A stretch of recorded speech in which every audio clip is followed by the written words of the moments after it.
Why don't you describe for me, as vividly as you can, what it is you're worried about, what it is that the nightmare scenario looks like? Fortunately, there's very few things, and most of them are very low probability.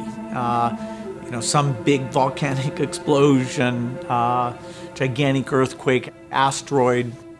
But at least in the nuclear case, you've got to say we take it quite seriously. We budget a lot of money, have a lot of people who think about nuclear deterrence, and I'm very glad that work's being done, and I rate the chance of a nuclear war in my lifetime as being fairly low. I rate the chance of a widespread epidemic far worse than Ebola in my lifetime is well over 50%. If we look at the 20th century and we look at the death chart of the 20th century, I think everybody would say, oh yeah, there must be a spike for World War I. Sure enough, there it is, like 25 million. And there must be a big spike for World War II, and there it is, it's like 65 million. But then you'll see this other spike that is as large as World War II right after World War I. And most people, a lot of people would say, well, what? What was that? There's two kinds of flus. There's flus that spread between humans very effectively, and there's flus that kill lots of people.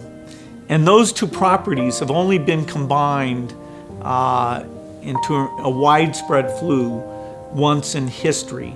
Well, that is Spanish flu. We have no idea where it came from. It's called the Spanish flu because the Spanish press was the freest. They were the first to talk openly about it. And so in the annals of epidemic history, that's the big event.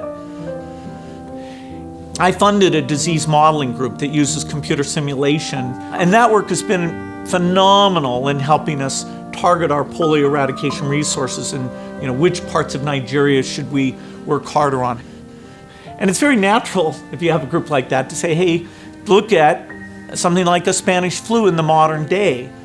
Health systems are far better. And so you think, hey, that wouldn't be very bad. Well, we tried it, and there are some assumptions we had to make.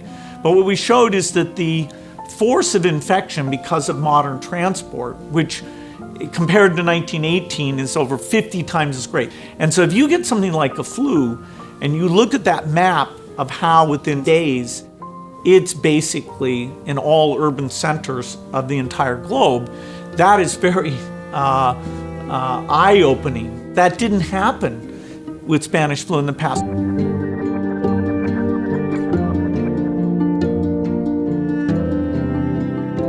The opportunity to do more than just let it run its course is really only in the last decade. Basically, when you talk about drugs, you can talk about small molecules or talk about these complex biological protein-like things, of which there's a subclass called antibodies. Antibodies are the molecules that the immune system naturally builds to attack disease. Today, the idea that somebody says, oh, here's an antibody, make a lot of it, make it very quickly, that's right on the cutting edge. And the Ebola epidemic showed me that we're not ready for a serious epidemic, an epidemic that would be more infectious and would spread faster than Ebola did. This is the greatest risk of a huge tragedy. This is the most likely thing by far to kill over 10 million excess people in a year. We don't need to invest nearly what we do in military preparedness.